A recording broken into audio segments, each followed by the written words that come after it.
Apa kabar? Senang sekali saya Irin Anggun kembali hadir untuk menyapa pemirsa. Dan tentunya pemirsa penasaran ya, hari ini saya sedang berada di mana sih? Saya sedang berada di kantor Badan Pertanahan Nasional Kabupaten Bantul. Dan sekarang saya sudah janjian dengan kepala kantornya, yaitu Bapak Iskandar Subagya, untuk berdiskusi terkait dengan kejahatan pertanahan. Seperti apa diskusi menarik hari ini? Jangan kemana-mana, ikuti perjalanan saya pemirsa.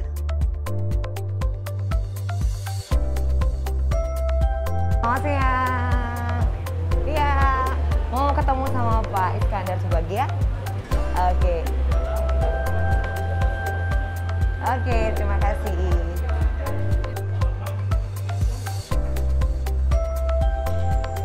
Oke, terima kasih. Halo Ibu Erlina, apa kabar Bu? Baik.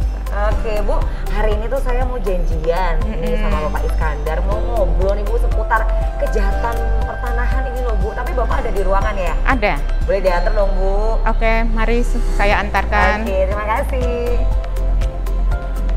Ini ruangan Bapak, silahkan. Oke, terima kasih Bu, saya langsung masuk ke dalam ya. Oke, silahkan.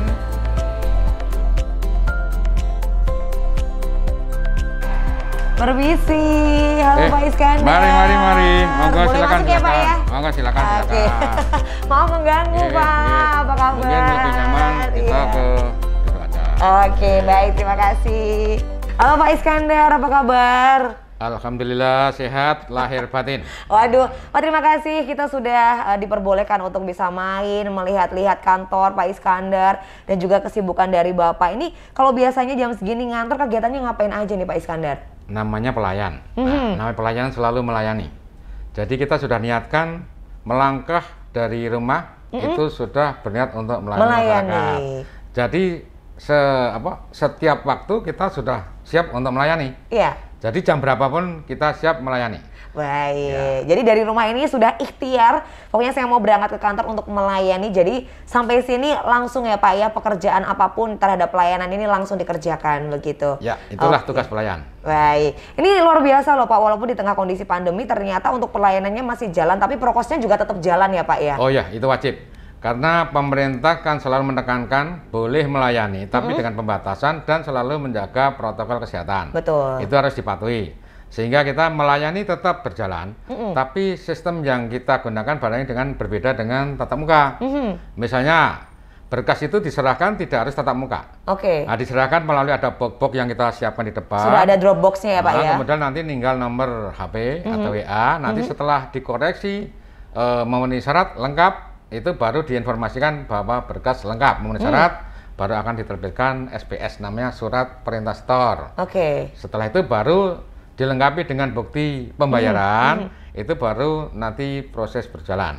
Baik, ini adalah salah satu upaya ya Pak ya, tetap melayani tapi tetap dengan prokes yang ketat ya Pak. Oke, hari ini kan Bapak janjinya mau ngobrol diskusi dengan saya terkait dengan kejahatan pertanahan ya Pak ya. Oke, siap. Oke, tapi kayaknya saya juga pengen jalan-jalan nih Pak, melihat dan juga menyapa teman-teman semuanya. Saya pengen melihat kegiatan mereka seperti apa, boleh ya Pak ya? Oke, silakan. Nah, kita langsung aja ya Pak ya. Oke, cuman sebelum sampai ke masalah kejahatan pertanahan, itu kan kaitannya dengan pelayanan. Iya. Nah, kita akan buktikan tempat pelayanan kita kayak apa, inovasi dan pelayanan kayak apa. Waduh, mantap. Berani. Nanti produk itu kan belum tentu semua itu maunya kekuatan. Yeah. Meskipun secara administrasi sudah sah, tapi mungkin dalam prosesnya ada perbuatan jahat dari si pelaku, pemilik atau orang lain atau pejabat atau siapa, kan bisa terjadi. Bisa terjadi. Bisa produknya akhirnya bisa menimbulkan kasus. Nah, kasus itu bisa juga menjadi kejahatan pertanahan. Oke, sehingga ini nanti pelayanan di depan kita tunjukkan. Oke, baik. Ini adalah sedikit bocoran tentang kejahatan pertanahan. Nah, langsung saja kita pengen melihat ya kantor dari Badan Pertanahan Nasional Kabupaten Bantul ini seperti apa, teman-temannya semangatnya seperti apa. Boleh langsung kita ke sana ya Pak ya? Oke, silakan. Tapi sebelum ke sana, silakan diminum dulu. Oke, siap Pak. Karena nanti kita tunjukkan di loket pelayanan. Jadi apa yang pernah kami sampaikan tentang inovasi pelayanan sampai produk, sampai pengantaran, sampai dan lain-lainnya ini baru kita sampaikan di loket pelayanan. Baik, berarti ini kita yang pertama ke loket dulu ya Pak ya? Oke, ayo Pak. Oke, nah ini loket-loket pelayanan. Ya. Oke. Jadi kemarin pernah kami sampaikan tentang inovasi-inovasi untuk misalnya kayak Lastri. Apa itu Pak Lastri, Itu Pak? layanan spesial tanpa antri. Layanan spesial tanpa antri. Nah, itu dikhususkan untuk pemohon yang difabel, yang sepuh, yang hamil. Nah, gitu. Yang bawa batita. Nah, itu di antrian itu tidak perlu ngambil nomor antrian, tapi langsung dijemput oleh petugas dan diantar ke loket pelayanan gitu. Itu untuk program Lastri tadi. Ya. Nah, kemudian yang lain dilayani sama di loket. Di loket nanti kan ada persyaratannya, ada kewajibannya membayar biaya gitu. Nah, itu nanti dalam penyerahan berkas setelah dikoreksi memenuhi syarat baru dikeluarkan SPS. SPS itu surat perintah setor. Nah, itu bisa pakai edisi. Nah, yang bisa pakai edisi. Cashless ya Pak sekarang ya? Ya, jadi nggak ada uang beredar di loket itu nggak ada. Di berkas nggak ada. Jadi masyarakat yang tidak punya ATM itu bisa membayar melalui loket, melalui ada kantor pos. Oh, ada kantor posnya juga. Jadi tidak perlu keluar. Tetap masuk di dalam ini, bayar di kantor pos. Ada di dalam sini. Kemudian nanti bukti pembayaran di kantor pos diserahkan ke loket, baru ditinggal akan keluar bukti pendaftaran. Itu baru ditinggal kan gitu. Baik, ini keren banget sih Pak, perlu di-appreciate banget pelayanan yang ada di kantor ini, luar biasa inovasinya. Lalu juga ada Lastri ya Pak ya. Ini juga diperuntukkan untuk masyarakat yang memang berkebutuhan khusus, membawa anak ataupun yang sedang hamil dan juga sepuh begitu. Itu untuk yang tentang antrian. Tapi kan ada juga yang kemarin kami sampaikan tentang program Apelsari. Apa itu Pak? Apelsari itu aksi pelayanan 1 hari. Waduh, ini singkatannya banyak ya. Cuman itu kemarin kan tidak harus tiap hari. Itu hanya seminggu sekali. Itu kita tentukan dalam waktu tertentu. Dalam masa pandemi memang kita membatasi dulu karena jangan sampai terjadi penyebaran virus ya Pak ya. Ya itu menjadi concern kita bersama tentunya. Itu baru 2 program. Kemudian nanti akhir dari produk itu kan ada tempat loket penyerahan produk. Seperti apa Pak? Boleh kita menuju ke sana ya Pak ya? Itu ada, itu loket pelayanan loket. Sana ya Pak ya? Iya, ada. Nah, ini yang kami sampaikan tadi, ini loket pelayanan produk. Jadi loket akhir dari semua pelayanan. Nah, gitu. Nah, contohnya ini adalah produknya. Ada sertifikat. Ini yang khusus untuk pendaftaran tanah yang sertifikasi ya. Iya. Termasuk pemilihan data. Kalau pengukuran beda lagi kan. Kalau pengukuran harus ke lapangan, produknya nanti peta bidang gitu. Beda ya Pak dengan pengukuran ya. Nah, kemudian ini masih ada lagi program yang kami sampaikan yang pernah sampai kemarin. Apa tuh Pak programnya? Yaitu pelayanan Geplak Bantul. Geplak Bantul, ini singkatan lagi nih. Apa ini Pak singkatan dari kepanjangan dari Geplak Bantul? Kita sampaikan kan ada inovasi-inovasi, hanya gambaran bahwa inovasi itu ini. Nah, sekarang buktinya di sini. Realnya, buktinya. Bahwa produk ini kita layani melalui Geplak Bantul. Geplak Bantul itu gerakan pelayanan antar ke tempat. Waduh. Bagi Anda yang tua dan usia lanjut. Jadi khusus kita pilih yang usianya lanjut. Pemohon nanti ada yang usianya di atas 65 tahun misalnya. Nah, itu kita termasuk antar, ya? Nanti kita antar oleh petugas ke tempat itu ke tempat tinggalnya. Nah, itu pelayanan yang kami lakukan. Jadi tidak semua pelayanan. Karena khusus untuk yang usia lanjut, yang tua dan usia lanjut. Baik. Jadi kita tinggal duduk manis aja ya Pak ya di rumah ya. Untuk yang pemohon yang sepuh. Iya betul. Yang tua sepuh, dan usia lanjut. Kalau yang masih muda nggak perlu. Iya dong. Teman masih muda, masih gagah, semangat ya. Ini yang contoh untuk pelayanan yang Geplak Bantul. Baik. Ini keren ya. Ternyata ada yang juga pelayanan sampai di rumah untuk masyarakat yang berumur sepuh gitu ya Pak ya, sekitar 60 tahun ke atas. Ini luar biasa, keren banget. Setelah dari sini kita mau jalan-jalan kemana lagi nih Pak Iskandar? Sebenarnya kemarin kan kita pengen menampilkan tentang pelayanan program yang lain. Yang namanya Gerabah Kasongan. Tapi tidak mungkin di kantor. Karena Gerabah Kasongan itu kan kemarin gerai ramah untuk Bantul Hebat, kami sewa nyambangi Anda. Kita kan nyambangi ke tempat lokasi atau yang diinginkan oleh masyarakat. Cuman nggak mungkin di kantor. Baik. Nanti mungkin ada waktu yang lain kita akan coba buktikan bahwa kita melayani di lokasi masyarakat. Saya tunggu ya Pak ya, nanti undang aja ya. Mungkin kita boleh ekspor kantor lagi ya Pak ya, kita lihat seperti apa kegiatan teman-teman yang ada di sini. Tadi kelihatannya dalam pelayanan ini akan menanyakan banyak kasus-kasus ketenaran. Itu dia Pak. Ini adalah inti dari perjumpaan hari ini. Saya itu pengen menanyakan terkait dengan kejahatan pertanahan begitu loh Pak. Tapi kayaknya kita harus cari suasana yang lebih cozy kayaknya, lebih santai begitu nanti ya Pak kita ya. bahas di tempat yang Lebih ada enak ya Pak ya? minum, ada Oke, makan, ada apa. kita lanjut ya Pak ya. Oke, moga. Jadi nanti di lokasi yang itu kita kan tempat yang lebih nyaman. Lebih enak, lebih nyaman itu buat yang ngobrol ya Pak. kita siapkan untuk masyarakat yang memang perlu konsultasi. Jadi kita siapkan tempat yang nyaman, Lebih nyaman. yang ada minum, ada makanan kan gitu. Oke, biar konsultasinya juga lebih enak ya Pak ya. Iya, mungkin itu ya. Oke, ayo Mas silakan monggo Pak. Ini yang kami maksud, namanya Pangkon. Pangkon, apa itu Pak? Pojok angkringan konsultasi.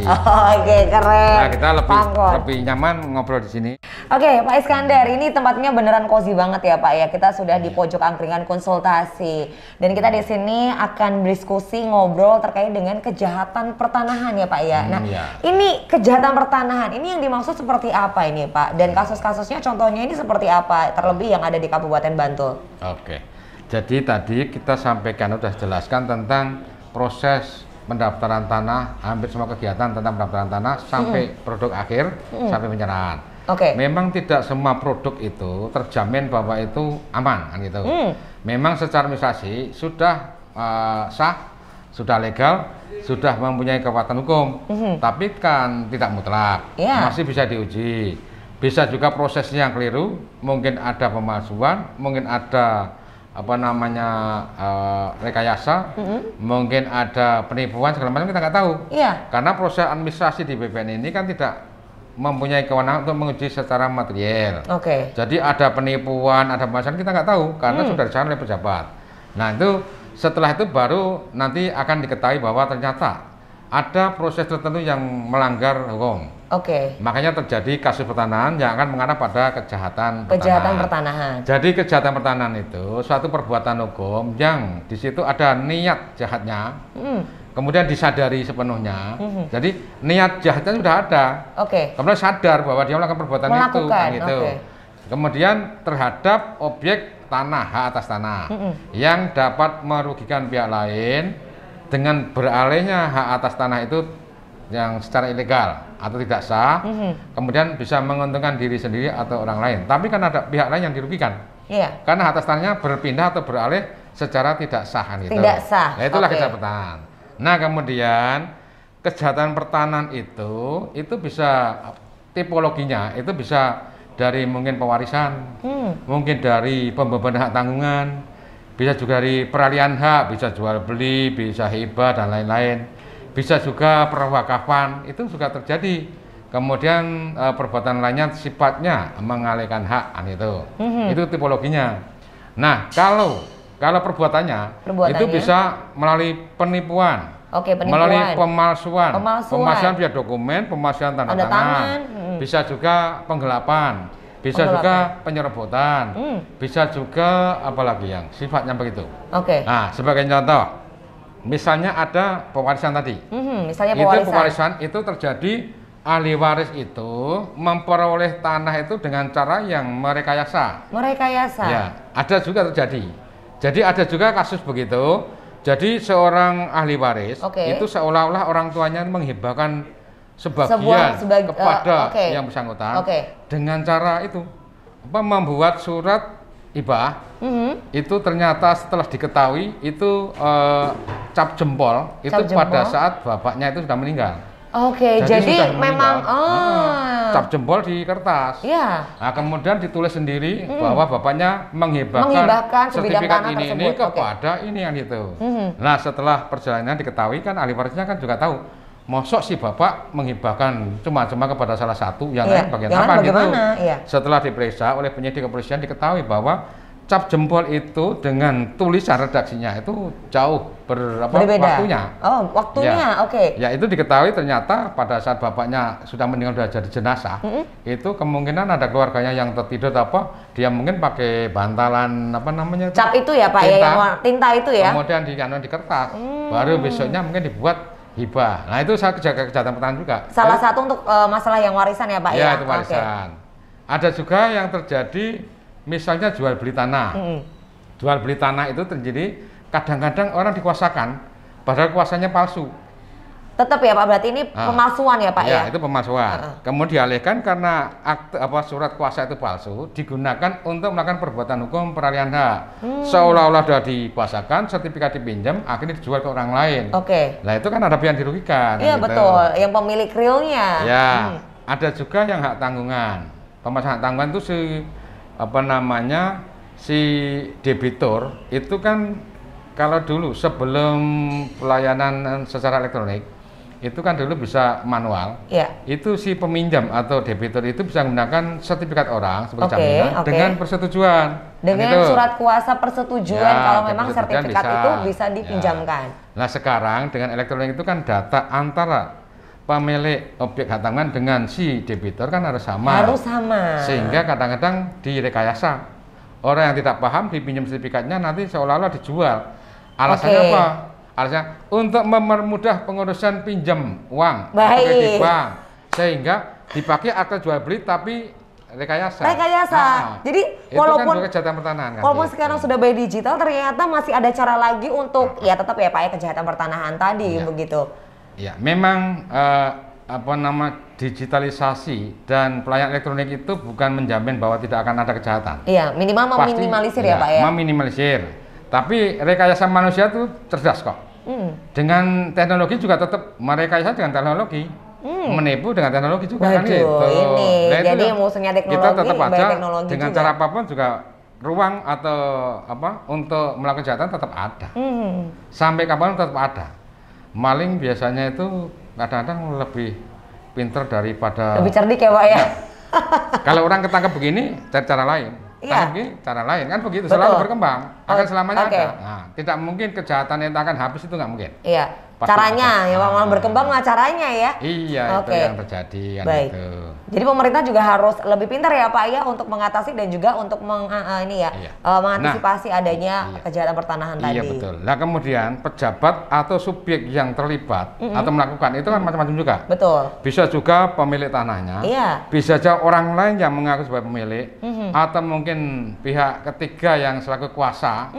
Bisa juga pejabat di tingkat desa atau kelurahan. Bisa jadi terlibat ya Pak? Bisa, karena dia juga bisa memberikan keterangan yang tidak benar sehingga mengakibatkan hak atas tanah orang lain berpindah, tidak sah. Itu kan juga bisa juga keterangan dari lurah, bisa juga dari anak buahnya misalnya yang ngoncep lurahnya tinggal tekan misalnya. Bisa terjadi. Bisa juga terjadi notaris PPAT, bisa juga. Bisa jadi juga terlibat. Seperti tadi, akte jual beli dibuat dengan pura-pura rekayasa. Itu juga berarti ikut melakukan kejahatan pertanahan. Tapi bisa juga terjadi pejabat atau pegawai di kantor pertanahan. Bisa juga. Kalau dia misalnya memanipulasi data, memasuk dokumen juga, atau mengajari, mengarahkan orang lain untuk membuat dokumen yang tidak sah, kan berarti kan ikut terlibat juga. Iya betul, walaupun hanya ide ya Pak ya. Iya, ngarahkan begini aja, nanti begini, nanti kita terima ini misalnya. Nah itu berarti ada pegawai atau oknum di pertanahan juga melakukan kejahatan pertanahan kan gitu. Yang pasti itu niat janya ada, disadari bahwa perbuatan ini nggak benar. Kemudian ini bukan menguntungkan diri sendiri, mungkin menguntungkan orang lain yang diajari tadi.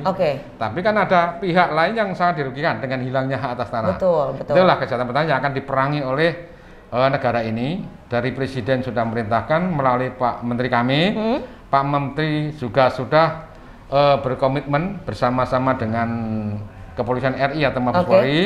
Itu ke daerah turun, dibentuk juga tim penanganan kejahatan pertanahan di tingkat daerah. Sampai sudah dibentuk tim khusus ya Pak ya untuk kejahatan pertanahan ya. Itu di Polda sama Kanwil BPN dan kantor-kantor pertanahan di daerah itu merupakan anggota. Anggota, baik. Itulah kejahatan pertanahan yang merugikan dan akan kita perangi.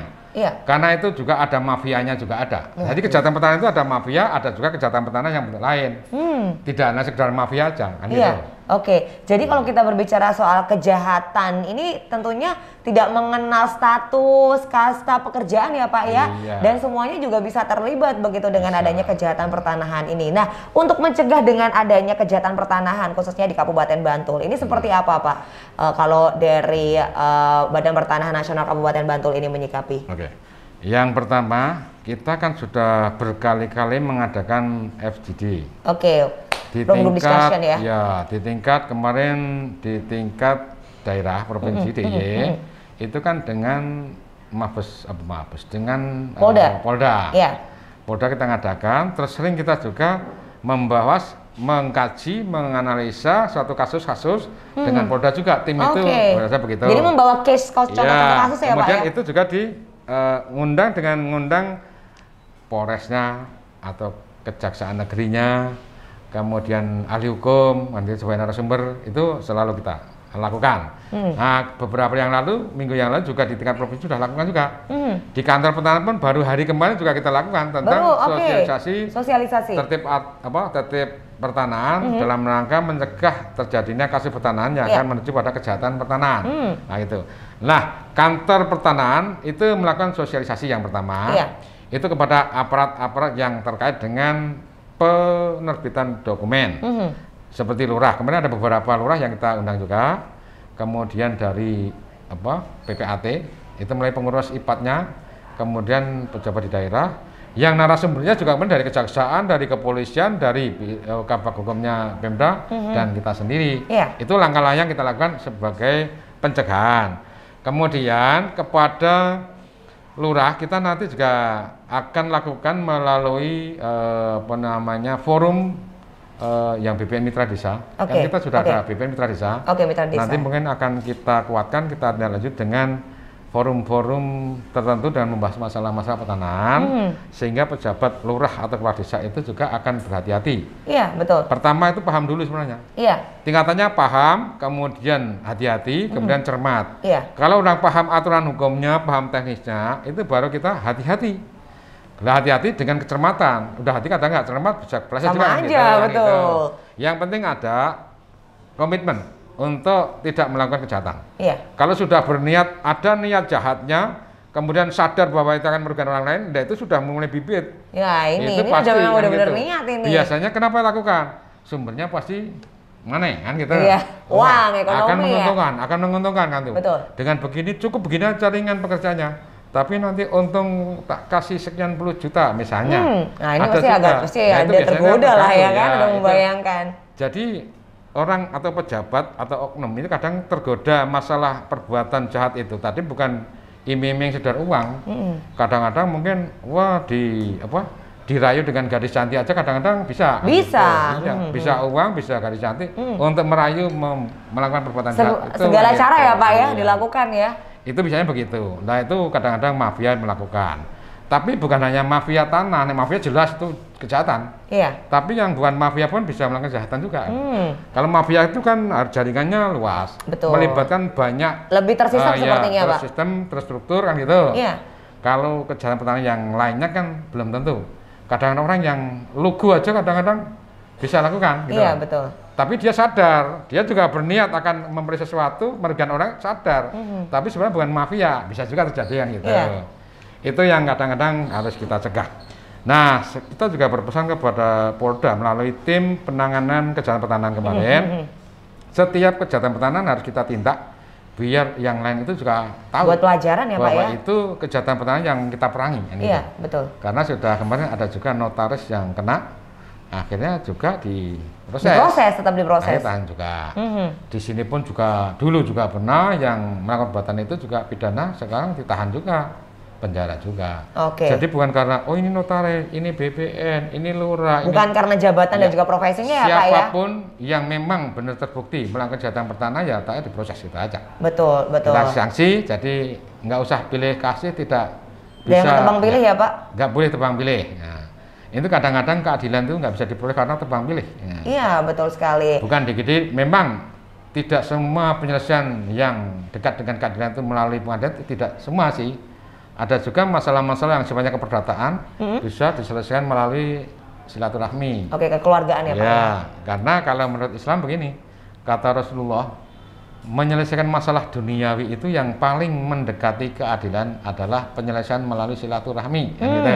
Berarti itu itu intinya bahwa itu penyelesaian dengan hati. Iya, betul. Hati ke hati. Nah, iya, gitu. Betul. Hati ke hati itu ternyata paling mendekati keadilan. Iya. Bukan pengadilan. Keadilan. Tapi, ya itu yang mendekati keadilan. Itu kalau masalah keperdataan. Tapi kalau masalah kejahatan itu udah pidana, itu ya harus proses hukum kan gitu. Itu untuk memberikan sanksi biar orang efek jerah juga. Paling nggak ada efek jerah. kemudian sebagai pelajaran bagi orang lain. Betul. Bahwa di negeri ini ternyata kejahatan peran benar-benar diperangi, bukan hanya semboyan, slogan, bukan hanya gitu. Bukan wacana ya Pak ya? Tapi tetap kita lakukan dan dibuktikan kan gitu. Betul. Itu yang kita lakukan. Nah, terhadap itu kalau pegawai pertanahan, kita berpesan kepada terutama yang korektor, petugas loket, yang ada di lapangan dan ya Pak ya? Itu kalau benar-benar mengetahui bahwa itu akan terjadi kejahatan pertanahan, tolong laporkan segera. Pertama, kalau memang itu yang pasti jangan diproses. Kedua, kalau memang harus laporkan, tapi kalau masih terkait dengan keperdataan, ya penting disarankan menyelesaikan secara musyawarah atau mediasi yang gitu. Tapi jangan diproses. Soalnya kalau diproses, sepanjang kita tahu bahwa itu perbuatan jahat, tahu bahwa akan merugikan orang lain, akan menguntungkan orang tertentu, ya itu berarti nanti dikembangkan dalam pemeriksaan. Kalau memang itu terjadi, laporan juga akan terkena kan gitu. Iya betul. Karena dalam perbuatan jahat itu kan ada yang namanya aktor intelektualis atau intelektual dader. Itu kan otaknya, yang konseptornya gitu. Kemudian ada dadernya. Dader itu pelaku langsung. Tapi kan ada Medeplichter. Medeplichter itu kan apa namanya penyerta atau turut serta. Lah minimal kita kan termasuk dalam pelaku kejahatan, tapi masuk ikut turut serta, turut membantu kan gitu. Atau Medeplichter, gitu. Jadi ada aktor intelektualis, ada dader, ada Medeplichter kan itu. Otaknya, pelaku langsung, dan penyertanya juga. Dan turut membantu atau turut serta kan gitu. Turut serta. Ya, itu semua tidak pidana. Cuma mungkin ancamannya beda-beda. Iya betul. Itu tergantung seberapa besar ininya ya Pak ya, kontribusinya ya. Tapi ini menarik sekali ya, dengan adanya sosialisasi lalu juga FGD. Ini diharapkan memang kejahatan pertanahan ini kalau hilang ya mungkin ini PR ya Pak ya, tapi paling tidak menurun begitu. Tapi kalau boleh diinformasikan Pak, paling banyak kasus yang ada di Kabupaten Bantul ini kalau di persentase paling banyak kasus apa Pak? Kalau di sini yang pertama itu kasus ada pemerasan data atau dokumen sehingga menimbulkan sertifikat ganda. Sertifikat ganda. Sertifikat ganda itu berarti ada yang memang dua data. Nama ya Pak. Tapi kadang-kadang juga yang banyak itu pewarisan. Pewarisan suka memalsu dokumen waris. Jadi karena ahli warisnya itu kadang-kadang sudah bertingkat loh. 90% tanah-tanah di Bantul ini kan dikuasai melalui pewarisan. Yang langsung dari pewarisnya itu jarang hidup, yang 90-100 tahun itu sudah jarang. Rata-rata itu sudah nggak ada, dan ini semua tanah bekas hak milik adat kan. Pemberian dari sultan di zaman dulu, adat turun-menurun. Dan sekarang yang mohon pasti bukan pemilik langsung yang tapi sudah diparingi karena sultan, bukan, sudah ahli warisnya. Nah, ahli warisnya sendiri kadang-kadang juga sudah ada meninggal. Itu kalau yang tidak paham, kadang-kadang ahli waris yang meninggal itu dihilangkan haknya, padahal dia punya anak, itu sebagai ahli waris pengganti. Tapi kadang juga ahli warisnya kan tidak semua kerja di lingkungan Jogja. Ada yang di Sumatera, di Medan, di Aceh, di Bengkulu, di Lampung, di Palembang, di Kalimantan. Akhirnya mengenai pewarisan itu membuat keterangan waris pun kadang dipalsu. Karena orangnya susah dihubungi, nggak pulang-pulang, ya akhirnya dipalsu. Ada juga, gitu loh. Pembagiannya pun termasuk begitu, kan gitu. Tapi kalau yang sebelum pandemi itu kemarin kan penyelesaian surat keterangan waris dan pembagian hak waris itu selesaikan pada saat Lebaran sebenarnya. Kan gitu. Jadi ngumpul semua pulang, itu selesaikan di situ. Iya, mumpung nih momen kumpul semua. Tapi sudah 2 tahun Lebaran ini kan nggak ada yang bisa pulang. Akhirnya jadi masalah. Terhambat. Kadang-kadang dipalsu. Kadang-kadang malah dihilangkan. Warisnya dihilangkan. Kan nggak, namanya ahli waris kan nggak bisa dihilangkan. Hak keperdataan pun nggak bisa dihilangkan, kecuali dia menyalahkan. Termasuk sudah menjadi WNA pun haknya kan tidak hilang kalau pewarisan. Walaupun sudah beralih ini ya Pak ya, warga negara misalnya. Warga negara. Karena ada juga di Bantul pun ada ahli warisnya itu sudah menjadi warga negara asing atau di Malaysia. Lah gimana Pak, itu mau dihilangkan? Oh nggak boleh. Hak waris, haknya masih nempel ya Pak? Masih. Ya cuman ada ketentuannya, setelah dia memperoleh tanah dari pewarisan tadi, karena warga negara asing, nanti dalam waktu paling lama 1 tahun, itu harus mengalihkan kepada pihak lain yang memenuhi syarat. Oh, Iya. baik, tetap dialihkan. Oke. Haknya tetap harus diterimakan. Sebagai ahli waris tetap nggak boleh hilang. Tetap benar, oke. Iya. Haknya pun nggak boleh hilang, cuman ada ketentuan 1 tahun harus dialihkan Oke. kepada subjek atau pihak yang memenuhi syarat. Misalnya warga negara Misalnya. Indonesia, gitu Oke. misalnya.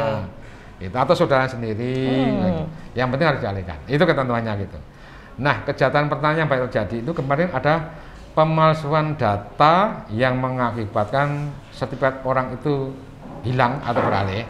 Sebagai contoh kan kasus besar kemarin kan ada Oke. di Jakarta. Mungkin pernah mendengar tokoh atau apa?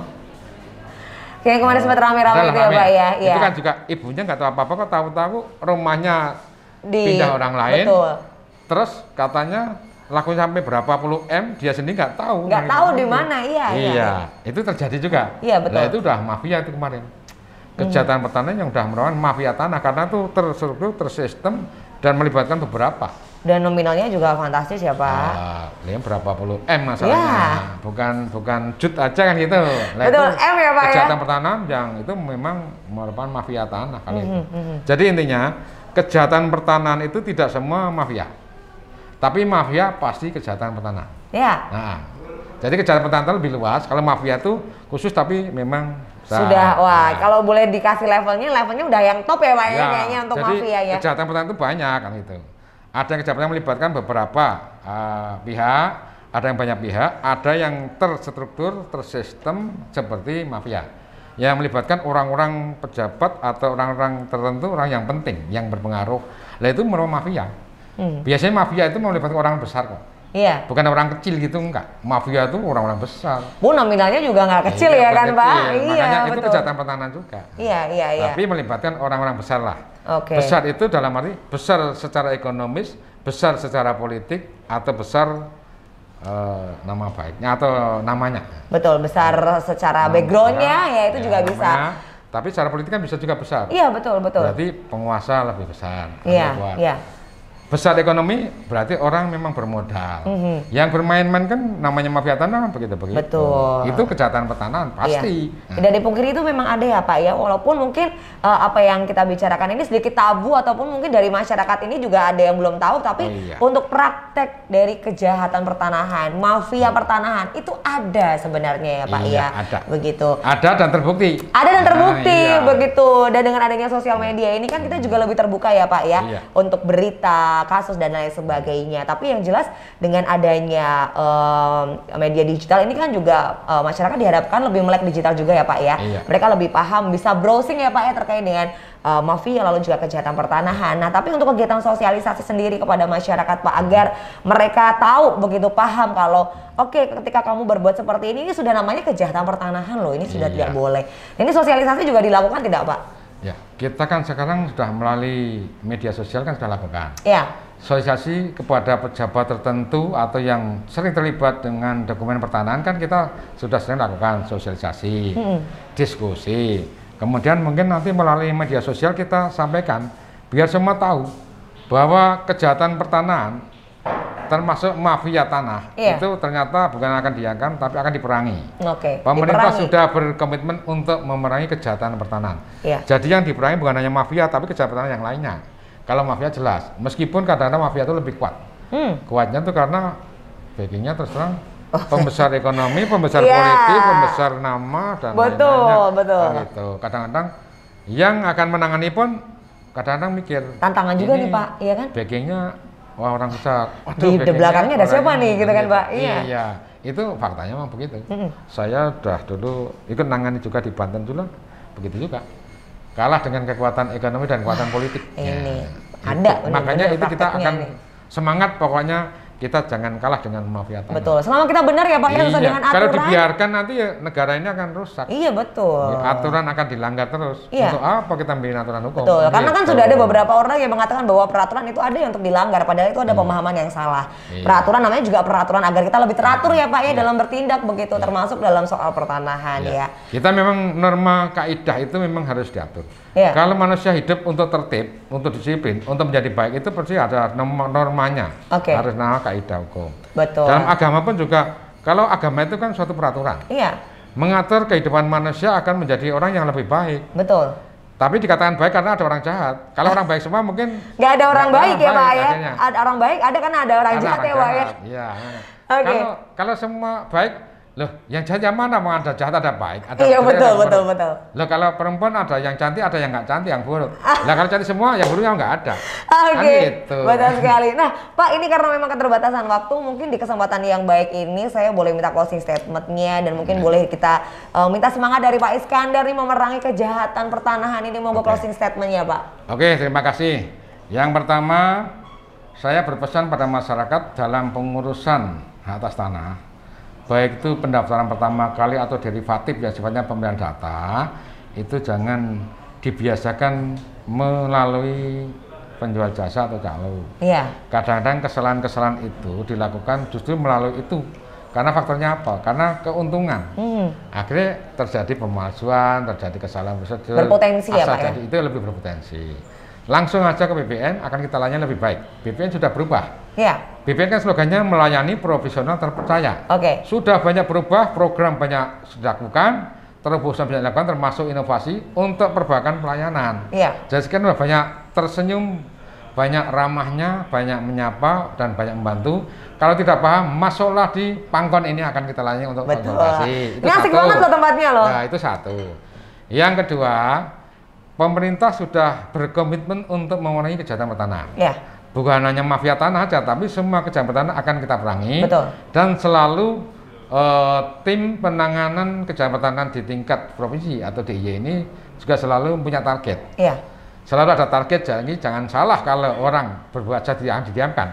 Nanti bisa menjadi target kejahatan pertanahan. Baik. Nah kebetulan 2 tahun berturut-turut ini objeknya dibantul terus ini. Wah. Nah jadi saya berpesan kepada masyarakat, para pelaku yang akan melakukan kejahatan pertanahan, mereka yang itu termasuk pejabat publik maupun pejabat tertentu, pejabat umum, itu agar berhati-hati dalam menerbitkan dokumen.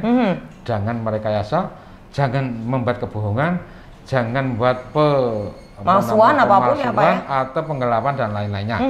Nanti suatu saat akan terbuka dan akan kita telusuri, kita sidik bersama kepolisian. Kita bertekad BPN dan kepolisian bekerja sama dalam menangani atau memerangi kejahatan pertanahan. Jadi baik mungkin lurah, baik notaris, PPAT, baik oknum BPN, baik masyarakat yang punya berkepentingan, punya kekuatan politik, punya ekonomi atau pengaruh besar, hati-hatilah. Kita akan selalu memerangi kejahatan pertanahan. Banyak orang dirugikan. Itu yang kami sampaikan. Mudah-mudahan masyarakat paham dengan itu. Iya. Kalau sudah itu dilakukan akan berkurang dan mungkin masyarakat merasa nyaman kan gitu. Betul. Ini semua pokoknya demi masyarakat ya. Tapi luar biasa terima kasih untuk Bapak Iskandar Subagja sudah meluangkan waktu untuk ngobrol terkait dengan kejahatan pertanahan. Tapi yang jelas semangat untuk Pak Iskandar ya. Tapi jangan lupa Pak, prokes ya Pak ya tetap dijalankan. Itu harus dilakukan. Betul. Sampai dinyatakan bersih dari pandemi. Baik. Nah ini biar lebih hangat lagi Pak suasana hari ini, boleh kita sambil minum ya Pak ya. Oke.